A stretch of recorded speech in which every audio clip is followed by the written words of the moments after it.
नमस्कार दोस्तों, स्वागत है, अभिनंदन है Jyotsna and my family YouTube channel में। कैसे हैं? केम छो? मज़ामा? मस्त रहिए, खुश रहिए, बिंदास रहिए और मेरे वीडियोस को देखिए। और हाँ, रक्षाबंधन की आप सभी को हार्दिक शुभकामनाएँ। ये रक्षाबंधन का त्योहार हम सभी के जीवन में, आपके जीवन में हमेशा बना रहे। भाई-बहन का जोड़ा हमेशा सलामत रहे, हमेशा बहनें अपने भाइयों की कलाई पे राखी बाँधें और भाई उनके मान, सम्मान, इज़्ज़त की हमेशा रक्षा करें। हमेशा ये जुड़ाव बना रहे। ऐसे ही कहानी सुनाने जा रहे हैं। कहानी बहुत सच्ची है मगर अच्छी है। एक आपने शेर सुना होगा, हमें तो अपनों ने गम दिया, गैरों में दम कहाँ था। हमें तो अपनों ने गम दिया, गैरों में दम कहाँ था। डूबी थी मेरी कश्ती वहाँ जहाँ पानी कम था। जी हाँ, जब अपने पर मुसीबत पड़ती है तो शायद पता चलता है कि कौन अपना है और कौन पराया है। तब गैर भी अपने हो जाते हैं और कभी-कभी अपने ही मुँह फेर लेते हैं। ऐसी ही कहानी है। कहानी बहुत सच्ची है। कहानी बनारस की है। रजत और ऋचा दोनों भाई-बहन थे। उनके मम्मी-पापा बचपन में ही गुज़र गए थे। रजत ने ही अपनी बहन को पाला-पोसा, बड़ा किया, पढ़ाई-लिखाई कराई। ऋचा बहुत सुंदर थी और ऋचा की शादी भी बहुत अच्छे ख़ानदान में कर दी। सोने पे सुहागा हो गया। एक तो ऋचा सुंदर थी, पढ़ी-लिखी थी, ऊपर से शादी भी ऋचा की बहुत अच्छे घर में हो गई। खैर, हालाँकि रजत भी बहुत मल्टीनेशनल कंपनी में जॉब करता था। रजत ने ऋचा की शादी करी, उसके बाद फिर अपनी शादी भी कर ली। ऋचा के भी 2 बच्चे थे और रजत के भी 2 बच्चे थे। सब कुछ सामान्य चल रहा था, क्योंकि दोनों एक ही लेवल के थे, एक ही टक्कर पे थे। कभी ऋचा रजत के यहाँ जाती तो कभी रजत ऋचा के यहाँ जाता। अचानक मुसीबत तो कभी-कभी किसी पर भी आ सकती है और कह के नहीं आती। अभी कोरोना के टाइम पे रजत की नौकरी चली गई। रजत बहुत ही मल्टीनेशनल कंपनी में बहुत ऊँची पोस्ट पे था। रजत की नौकरी चली गई। रजत करे तो क्या करे? रजत अपने घर को पालने-पोसने के लिए, अपने बच्चों को पढ़ाने-लिखाने के लिए उसने कोई छोटी नौकरी पकड़ ली। लेकिन उतने पैसे नहीं थे, कुछ तो नौकरी थी। खैर, अब वैसी गृहस्थी नहीं चल रही थी, लेकिन हाँ, सामान्य रूप से सब कुछ सही चल रहा था। कुछ कुछ महीनों के बाद में रक्षाबंधन का त्योहार आया। रजत हमेशा अपनी बहन को रक्षाबंधन पे कुछ सोने का सामान देता था। कभी सोने की कोई गिफ्ट दिया, कभी कभी कुछ झाले, कभी कोई हार, कभी कोई अंगूठी या कभी कुछ हीरे का दिया, जिससे उसका बजट बन पड़ा। इस बार तो चांदी क्या, उस पर रुपए देने की भी कोई हैसियत नहीं थी। बहुत परेशान था। उसकी पत्नी श्वेता, वो भी बहुत पढ़ी लिखी, बहुत समझदार थी। रजत की पत्नी श्वेता ने कहा, दीदी सुनिए, अब तो रक्षाबंधन का त्योहार आ रहा है, क्या दीदी को नहीं बुलाएंगे?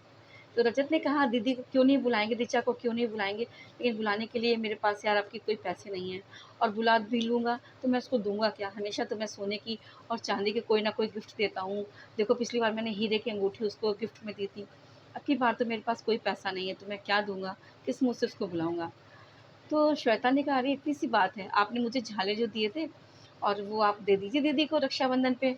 बोली, क्या कमाल की बात करती हो, कैसी बात करती हो? मैंने तुमको झाले दिए थे, वो बहुत महंगे झाले हैं, मैं ऋचा को नहीं दे सकता। ऋचा के पास तो वैसे भी इतना सामान है और इतने अच्छे घर में गई है, और तुम्हारे पास नहीं। इस समय हमारी स्थिति भी बहुत मंदी चल रही है।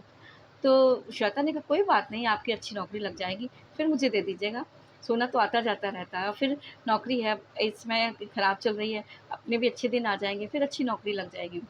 मान जाइए, प्लीज़ मान जाइए।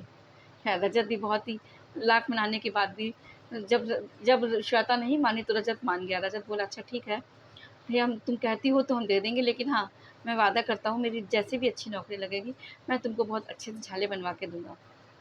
रजत और श्वेता दोनों मान गए। तो श्वेता ने कहा कि अच्छा ऐसा करिए, परसों रक्षाबंधन है, दीदी को बुलाइए फ़ोन करके और दीदी से कहिए कब आ रहे हो। रजत ने फ़ोन किया कि हाँ, तुम कब आ रही हो ऋचा? बोले, अरे भैया कैसे आ पाऊँगी, और इधर तो आपकी भी नौकरी नहीं है, और क्या आ पाऊँगी, क्या कैसे करूँगी, फ़ालतू का खर्चा होगा, आप ही आ जाओ। तो रजत बहुत ही सकुच मन से बोला, सुखचाए मन से बोला कि हालाँकि रजत के पास पैसे भी नहीं थे, तो रजत ने कहा, नहीं यार मैं नहीं आ पाऊँगा, तुम आ जाओ, तुम्हें तो हमेशा आती हो, अच्छा लगता है, तुम हमारे घर आती हो, बहनोई साहब आते हैं, बच्चे आते हैं, तो एक बहुत ही घर घर जो है बहुत ही सुंदर लगता है, खिलखिला जाता है। आपकी नौकरी छोटी ही सही, जैसे मैं खाऊँगा वही तुमको खिलाऊँगा, तुम आ जाओ। ऋचा बोली, नहीं भैया, अब फालतू का खर्चा आपका होगा और फिर देने को भी आपके पास क्या है, आप क्या दे पाओगे? ऐसे ही ऋचा ने बहुत ही अनबने मन से कह दिया। ये सुन के रजत का मन बहुत ही अंदर ही वो हो गया, दुखी हो गया। ज़ाहिर-सी बात है, अपने जब हथौड़ा मारते हैं या अपने जब दुखी मन को दुखी करते हैं ना, तो बहुत पीड़ा होती है। गैरों से उम्मीद क्या करें, गैर तो तब भी एक बार सहारा देते हैं, लेकिन अपने ही ठोकर मारते हैं। खैर रजत ने खैर रजत ने बहुत कहा तो ऋचा ने कहा नहीं भैया तुम ही आ जाओ। रजत ने कहा ठीक है अच्छा हम ही लोग आते हैं। रजत ने रक्षाबंधन का त्यौहार आया, रजत के पास पैसे नहीं थे। रजत कैसे जाता?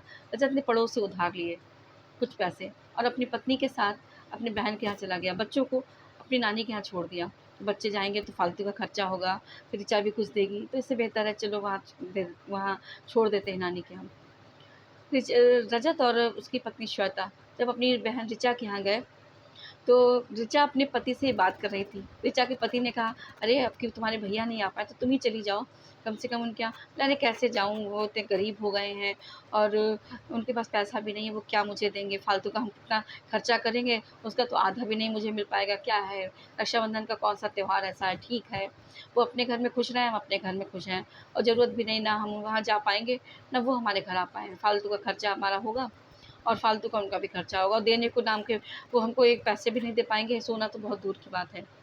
ये बात रजत ने और श्वेता ने सुन ली, क्योंकि रजत उनके घर आ ही गए थे, बस डोरबेल नहीं बजाई थी। खैर ये बात सुनकर रजत अंदर ही अंदर बहुत रोया, लेकिन करता भी तो क्या करता, क्योंकि ऋचा के दरवाजे पे खड़ा था।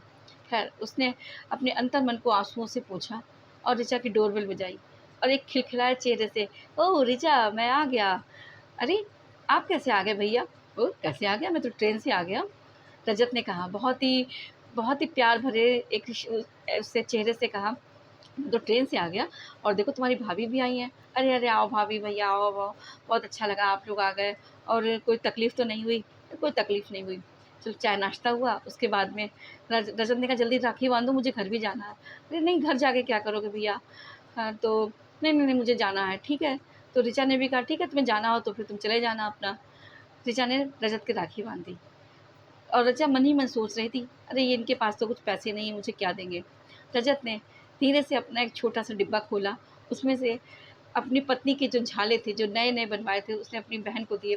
तो ऋचा मैं तुमको तुम्हारे ये गिफ्ट देता हूँ।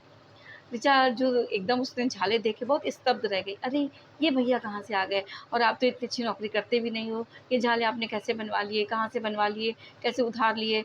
और तो ऋचा रजत बोला नहीं मैंने उधार नहीं लिए हैं, मैंने बनवाए हो तुम ही के लिए लाए हैं। बोले अरे ऐसा कैसे हो सकता है भैया, और आपको क्या ज़रूरत थी इतना सब करने की? तो रजत बोला अरे कोई बात नहीं, हमेशा मैं तुम्हें सोने की चीज़ देता हूँ, हीरे की चीज़ देता हूँ, अब कि तुम इसी वजह से नहीं आई कि मैं तुम्हें कुछ दे नहीं पाऊँगा। अरे मेरी श्रद्धा तो थी, मेरा भाव तो था तुम्हें देने का, अगर मैं कुछ नहीं दे पाता तुम्हें आशीर्वाद तो देता, तुम्हें प्यार तो देता, तुम एक बार आती तो। तुमने अपने भैया को इतना कमज़ोर समझ लिया, क्या तुम्हारे भैया की नौकरी चली गई तो उसका सब कुछ चला गया? ऐसा नहीं है बहन, तुम्हारा भाई हमेशा तुम्हारे लिए ज़िंदा रहेगा, हर पल तुम्हारा साथ देगा, हर मान सम्मान हर इज़्ज़त की रक्षा करेगा। तुमने इतना हमको हीन समझ लिया, इतना गिरा हुआ समझ लिया, या किसी वस्तु से हमको तौल लिया? ऋचा के मन में आंसू आ गए। ऋचा बोली नहीं भैया ऐसी बात नहीं है, हमारे ही मन में कुछ पाप था आपके लिए। खैर चूँकि रजत का मन बहुत भरा था, तो जब गिफ्ट पा गई तो ऋचा बोली हाँ भैया बहुत अच्छा लगा। और उसके बाद में फिर रजत ने बहनोई के कपड़े दिए, बहनोई साहब आपके लिए भी हम कपड़े लाए हैं। देखिए भाई बहुत महंगे तो नहीं ला पाए, लेकिन मैं अपनी श्रद्धा के अनुसार लाया हूँ। और बच्चों को भाई देखो मैं आपके कपड़े नहीं दे पाया, तो बच्चों को मैं 500-500 रुपये दे रहा हूँ। और ऋचा प्लीज़ आपकी माफ़ करना, मैं इतना ज़्यादा नहीं कर पाया, लेकिन मैं हाँ तुम्हारा त्योहार में मैं आया ज़रूर हूँ, तुम्हारी देहरी पे, और तुमसे राखी बंधवाई है, और हमेशा तुम्हारी इज़्ज़त की, तुम्हारे मान सम्मान की मैं रक्षा करूँगा। ऋचा बहुत ही खुश हुई और अपने भाई से चिपट कर रोने लगी। रजत के मन में बहुत गुबार भरा था, वो कहता तो किससे कहता, खैर कह नहीं पाया। उसने पहले एक बार सोचा कि मैं ऋचा से कुछ कहूँ, फिर उसने कहा छोड़ो चलो छोड़ो, ऋचा को भी हमने देख लिया, क्योंकि गिफ्ट दिया तो ऋचा खुश हो गई, कुछ ना देते तो शायद ऋचा खुश नहीं होती। फिर रजत जाने को हुआ तो ऋचा ने रोक लिया, अरे वो रुक जाइए भैया। तो रजत बोला नहीं मैं रुकूंगा नहीं, मैं जा रहा हूँ, क्योंकि बच्चे मेरे अकेले हैं और नानी के घर में उनको भी देखना है।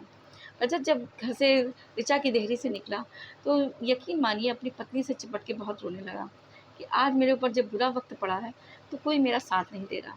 गैरों ने मुझे साथ दिया और मुझे इतने पैसे दिए कि मैं आज ऋचा के घर आ गया, लेकिन ऋचा ने मेरा कोई हाल नहीं पूछा। ऋचा को मैंने गिफ्ट दिया तो ऋचा ने मुझे रोकने के लिए कह दिया। देखा कितनी सेल्फिश हो गई है, कैसे रिश्ते जो हैं मुड़ जाते हैं। जब इंसान पर मुसीबत आती है तो शायद अपने ही इसको छोड़ के चले जाते हैं।